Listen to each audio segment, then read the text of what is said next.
JDI ini harusnya arah berapa kali? Arah berapa kali ya? Kita taruhan aja 1 miliar gimana bro? Lu matiin nggak sih saham Blue Chips bro? Gua enggak ya bro ya, enggak. Males bro, gak seru. Untungnya dikit, kapan kayanya bro? Kan gua mau kaya gitu. Lu liat saham cuan aja bro. Iya, wah itu cuan luar biasa. Kan sebenarnya pelajarin CDL, pelajarin cuan kan? Iya. Mandiri BRI udah ada lawannya, bisa main aman, bisa main brand, main pani. Betul. Jadi saham-saham bank ini ya sementara ini masih nggak menarik, tapi tiba-tiba ada IPO gede langsung hilang. Tapi kok sekarang udah selesai penjatahan, tapi kok belum balik lagi flow-nya? Menurut lu gimana? Kalau lokal-lokal bakal mainnya ke saham-saham. Dia masih ada jadwal IPO lagi yang berikutnya, gue denger. Dalam beberapa bulan ini doang, masih tahun ini juga. Anak perusahaan dari BRPT. Kayak PP bakal bullish ya. Garuda bagus nih. Terus gue masih pikir-pikir ya, beli nggak ya. Keluar berita Danantara langsung terbang. Wah, ada cuan banyak nih. Cuan banyak.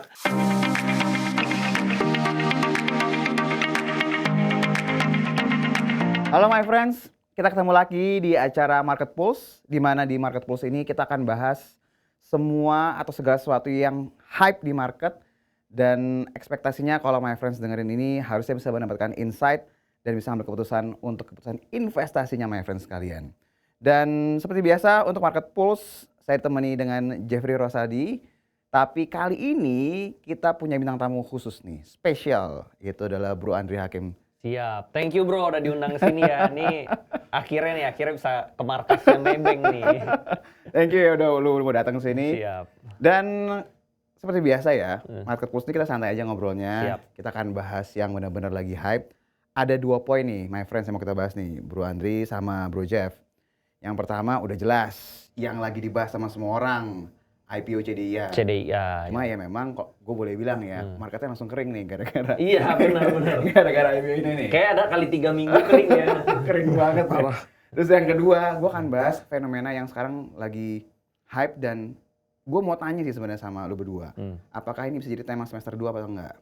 Yaitu mengenai lebih baik beli saham yang mau corporate action dibandingkan value investing nih kalau gue lihat nih. Saham-saham yang value investing ini lebih lama. Yang lama. Iya, lama. Ini 2 hal ini yang akan kita bahas. Iya. Jadi kita bahas dulu nih, yang pertama mengenai masalah IPO CDIA dulu. Oke.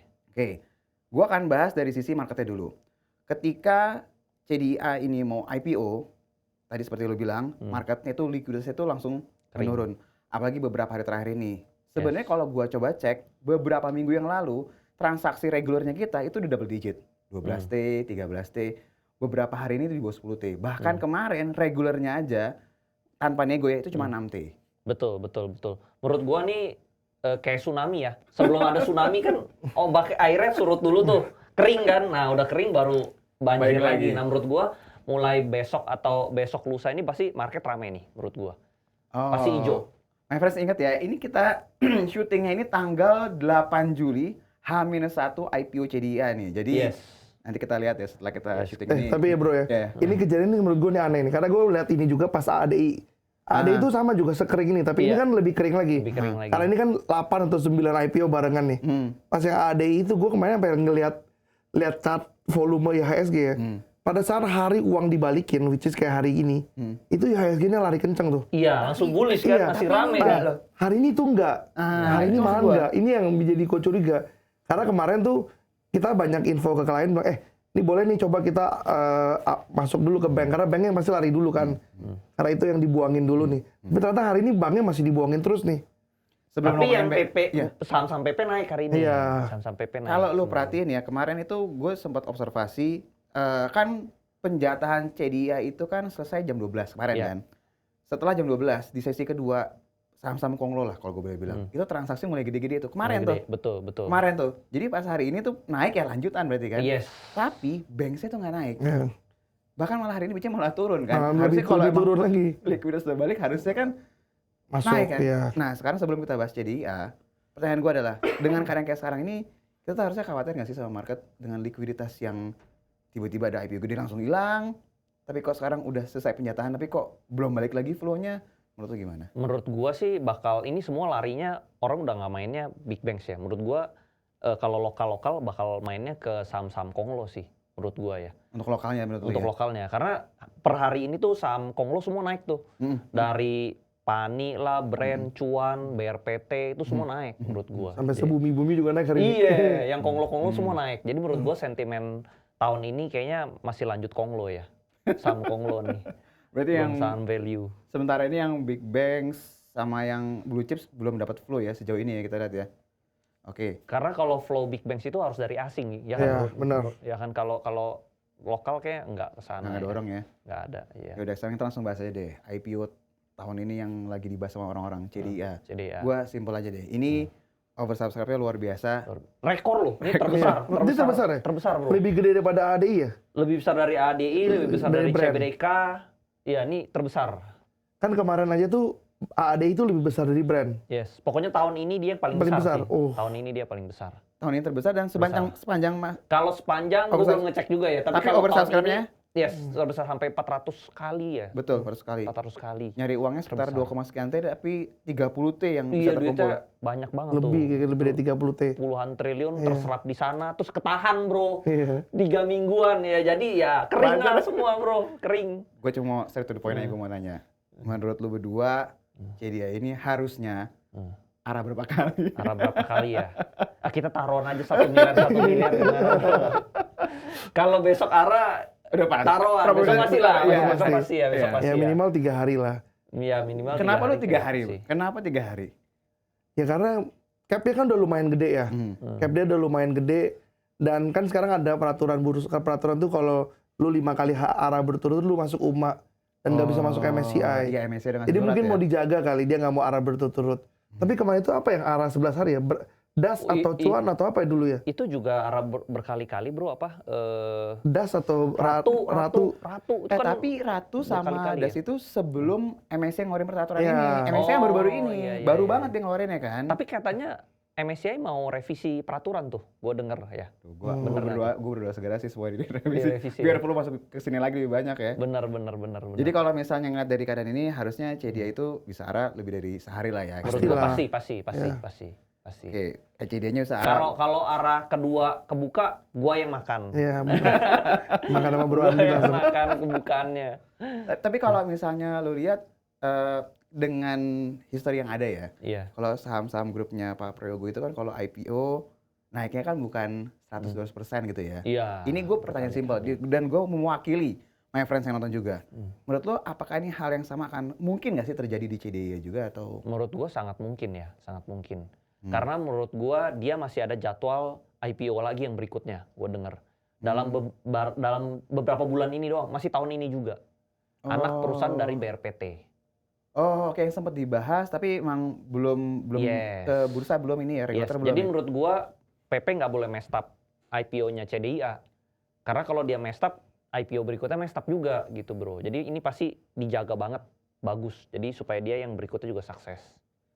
Ini paling menurut gua ya mungkin 2-3 bulan dari sekarang kali ya. Oh bakal ada IPO baru lagi. IPO baru lagi dari BRPT. Kalau dia nggak berubah jadwal ya. Kalau dia nggak berubah jadwal. Sama marketnya kalau nggak mendukung. Iya. Kalau marketnya nggak mendukung pasti ditunda lah sama dia. Kecuali kalau Trump keluar lagi Iya, ya udah dia tuh udah forward, tunda bro. lah ya, bener. Iya. Tapi berarti kalau itu ada IPO lagi berarti emang temanya konglo ya. semester Konglo, dua ini. konglo. Kayak PP bakal bullish ya. Oh, Kayak oke. kali ini mungkin masuk kali orang terkaya ya bro ya. Iya bisa lah. Bisa ya. Dorongnya ya. Pastilah dia kan dulu Bakri pernah, Lotokong pernah. Iya kan. Mungkin gantian lah dia sekarang lah mau mencicipi nomor 1. Iya. Oke. Dulu itu yang punya Bang Jago atau Toto Tugiri kan juga cepet nomor 1 Tahu kan. sendiri DCI kan? Iya. Tapi dia nggak mau nomor 1 di Indonesia bro. Dia global Dia ya? maunya di dunia Oh bro. di Forbes, waduh itu Kalau berat lah. 1 di Indonesia kayaknya dia udah pernah. Oh. Dia mau yang di dunia gitu. Oh, make sense sih. Berarti targetnya ke sana ya. Targetnya ke sana. Soal IPO mulu bro. Iya. IPO maksudnya tahun ini ya 2. Semua tapi menurut gua ya jadi gede banget sih market cap-nya ya. Oke. Berarti Banget sih. sekarang tadi gue sempat bahas ya masalah bank tadi lu sempat ngomong kan. Berarti sekarang ini kita bisa bilang bahwa lebih tanda kutip ya, gue ngomong tanda kutip ya, dengan flow yang sudah baik tapi sementara ini masuk ke saham-saham konglomerasi. Berarti emang saham-saham yang blue chips-nya ini gimana nih menurut lu berdua? Lu merhatiin nggak sih saham blue chips bro? Gua enggak ya bro ya, enggak. Males bro, gak seru. Untungnya dikit, kapan kayanya bro? Kan gua mau kaya. Berarti lo nggak ngeliatin blue chips ya? Enggak. Kalau Jadi lu- kalau misalnya asing keluar, ya udah keluar aja nggak apa-apa gitu kalau gua. Nggak pernah gue udah pernah bilang ke si Bro Andri, bro, kalau lu aset udah terlalu besar, kan gue pernah bilang ke lu kan, saatnya One day mungkin iya, ya. saatnya main one ke blue day. chip karena Dividend play maksud lo? Liquidity-nya juga enak iya, gede ya. karena kalau udah liquidity. aset pegang 1T, 2T, ada temen lah kayak gitu, di awal dari Bro Andri gini udah pegang gitu gede, lu nggak bisa main saham yang terlalu kecil lagi. Kecil, ya. Harus sudah mainnya yang ke big cap gitu lah. Tapi dengan sekarang banyak saham Konglo yang liquidity gede juga Jadi enak jadi lagi. ada lagi. Jadi ya. nggak tertarik ke blue Iya, chip karena lagi, 10 bro. years ago tuh nggak ada loh saham Konglo. Iya. 10 years ago mungkin lu main dari medium cap, Iya. main barang-barang bumi, Antam gitu. Iya. Pada saat lu udah kekumpul size 100, 200, 300 miliar, lu udah harus pindah mainnya Yes.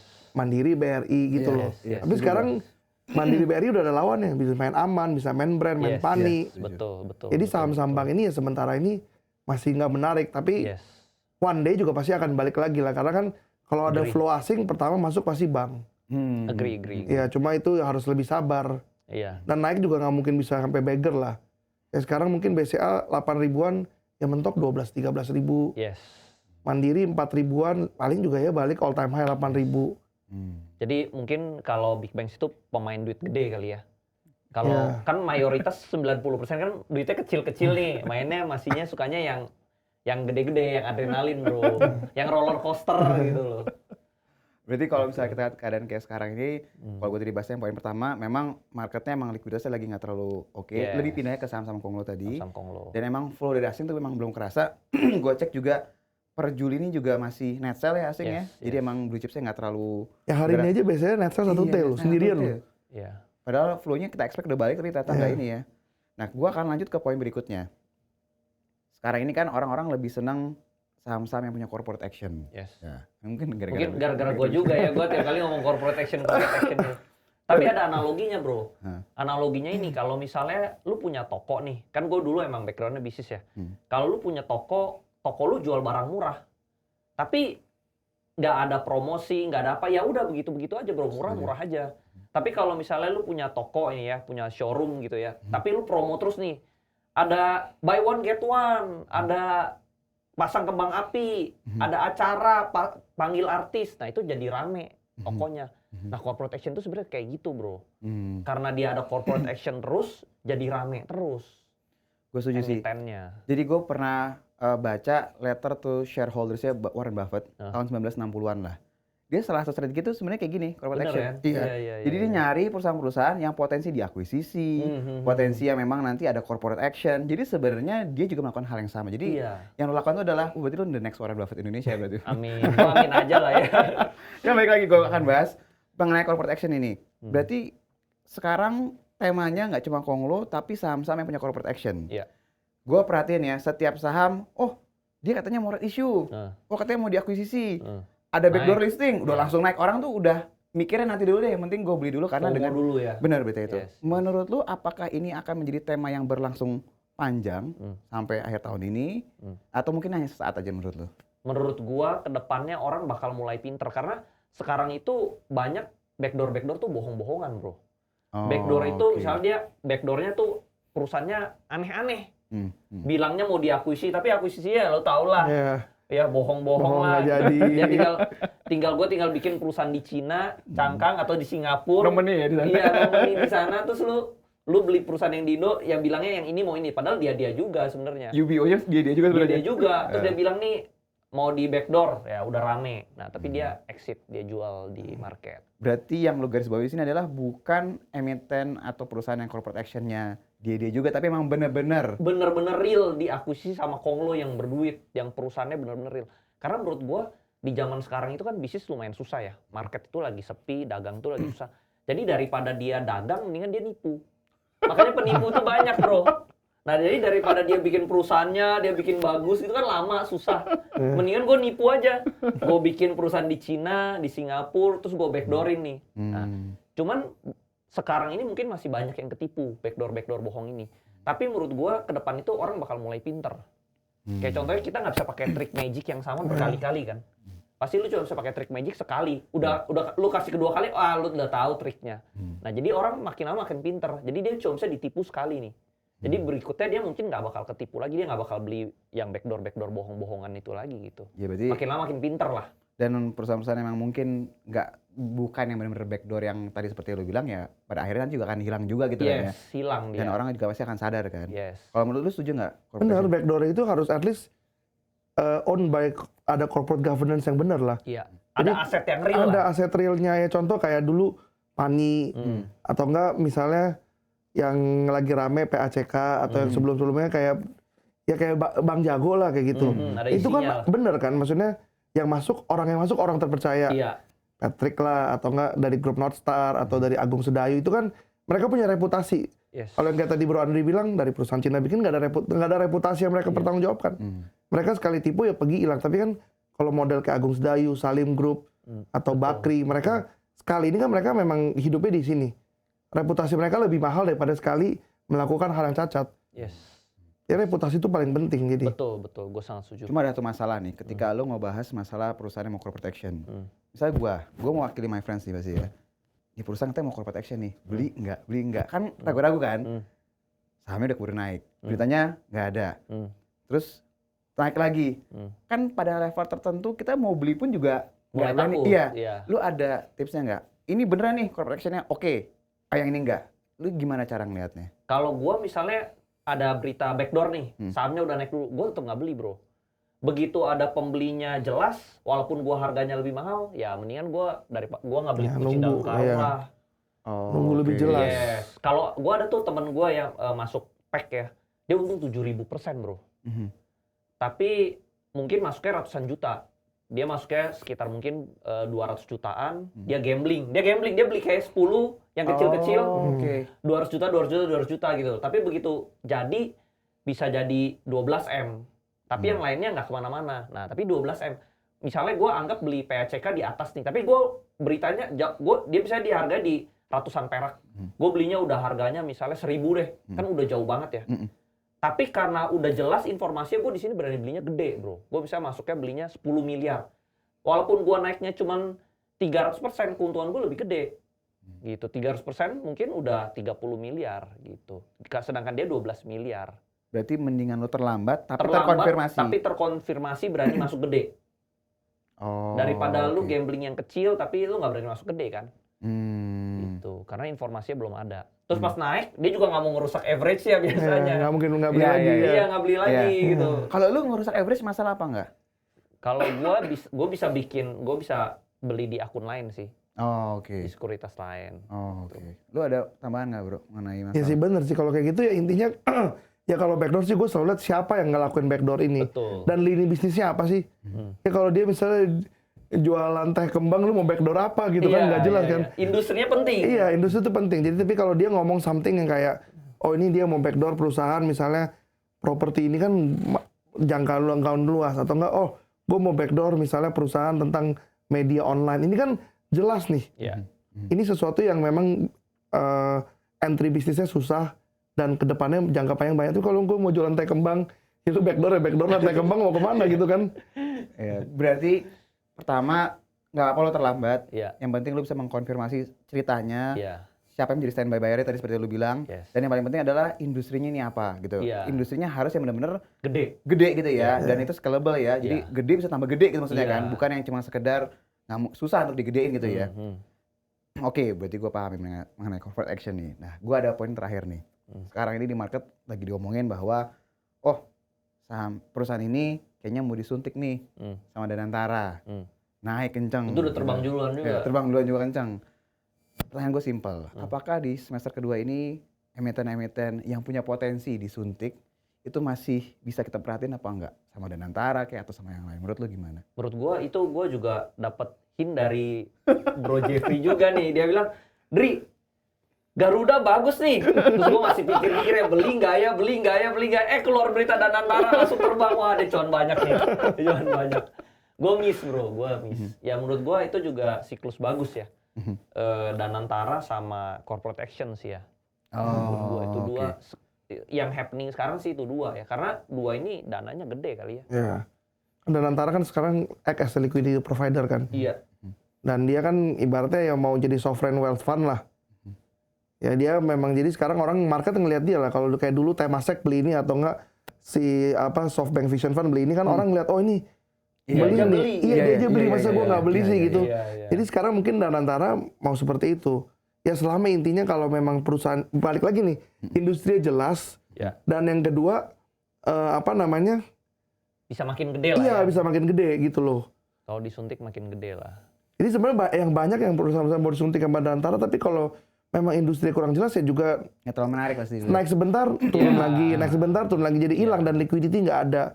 Tapi kalau yang kayak belakang lagi hype kan PGO tuh real bisnisnya ada kan, dia juga bisnis energi terbarukan dan it's a future business. Iya. Kalau yang kayak tadi Bro Andri bilang Garuda itu kenapa one of yang gue berani beli ya?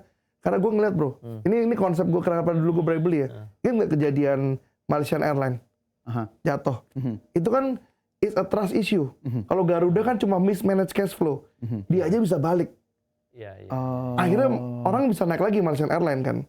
Kalau Garuda ini kan Sebenarnya bagus. iya, Bagus. dia cuma mismanage. Iya. Beda. Kalau dilihat dari dia punya earnings, dari dia punya revenue, ini dua company mirip. Ya. Tapi harga valuasi jauh. Malaysian Airlines tuh hampir 3 kali lebih besar dari Garuda. Dia punya valuasi, tapi earningsnya sama. Makanya di sana gue mungkin ada conviction buat berani beli gitu loh. Menurut gua sama Garuda itu tiketnya di compare sama kayak Singapore Airlines terlalu murah, bro. Iya. Tapi ada alasannya karena market Indonesia juga daya belinya Nggak kan ada. nggak ada, bro. Dia mau mahalin, Nggak ada yang beli, nggak nggak ada yang sanggup. beli. Gitu. Iya. Sebenarnya kalau dia bisa harganya on par sama Singapore Airlines sama Emirates, Marginnya gila sih. pasti gila karena manajemennya menurut gua standarnya udah oke banget, udah kayak manajemen Emirates dan lain-lain ya. Cuman dia harganya compare buat luxury kayak gitu dia terlalu murah. Berarti selain Garuda kan udah naik kencang, PGO ya bisa jadi baru lumayan ya lah. udah mulai Ya, naik. udah lumayan, tapi belum naik sama- maksimal sih kalau gue lihat PGO. Karena PGO kan dia lama di 1000, 1200 kan, bahkan baru 1400 kan. Betul. Dan gue baca emang PGO itu salah satu di Indonesia terbesar ya untuk energi panas bumi ya. Ya. Dan emang Indonesia tuh 40% dunia tuh dipegang sama Indonesia gitu loh. Dan emang potensi pertumbuhannya PGO juga gede. Selain Garuda, selain PGO, lu ada nggak yang lain? BUMN lain yang potensi disuntik yang menurut lu menarik, ada nggak? Ya Breeze. Oh ya Breeze, betul. Iya, Betul. Breeze. Betul. Breeze itu paling menarik. Karena dia syariah terbesar kan. Iya, nggak ada lawan. Dia akan jadi BCA-nya syariah gitu loh. Nggak mau nanti valuasinya 5 kali book value juga nggak ada lawan kan. Ya, Jadi dia premium for a reason. Ya, betul. Tapi kita nunggu dulu sampai clear nih skemanya. Ya sampai jelas lah. Skemanya jelas mau seperti apa. Dan antara mau beli langsung beli 90% dari BRI Mandiri BNI, atau dia akan melakukan seperti AADI. Jadi pemegang saham BRI Mandiri BNI, BRI berhak nebus saham Breeze. Oh, itu Kayak dulu, menarik ya. iya kayak dulu Adaro kan gitu kan. Iya, Adaro Lu pegang Adi ya. Adaro, lu akan dapat sepersekian AADI. Nah nanti Ya. lu punya Mandiri, lu akan dapat sepersekian dari Breeze. Sekarang kan Mandiri pegang 51, terus BRI pegang 30-an, BNI pegang 20-an, BRI pegang 15%. Mungkin dia bisa pakai skema itu tuh. Karena kalau dia nggak pakai skema itu, minority kayak kita paling dirugikan nantinya. Betul. Kalau dia cuma buy out straight gitu, rugi kita. Jadi dia harus pakai itu yang paling fair. Oke, berarti gue summarize ya. Untuk yang poin tadi yang terakhir, kalau BUMN yang ada potensi Danantara ikutan, tadi dia udah naik ya. Iya. PGO bisa kita perhatiin. Sama Breeze kalau skemanya udah clear harusnya akan oke banget. Ya. Mungkin ke depan ini kali ya, mereka sangat suka nikel ya. Ya. Ada ide apa? Danantara tuh suka nikel. Antam dong berarti ya? Antam ya, dia juga ada. Menurut lu Ya, gimana? Antam sih oke, karena kan dia masih mau bisa masuk MSCI kan. Nah ya. Masih kelihatan masih bisa masuk MSCI. Volume dijaga Juga sih. Iya. naiknya tinggi juga tuh Antam. Iya. Naik tinggi sekali.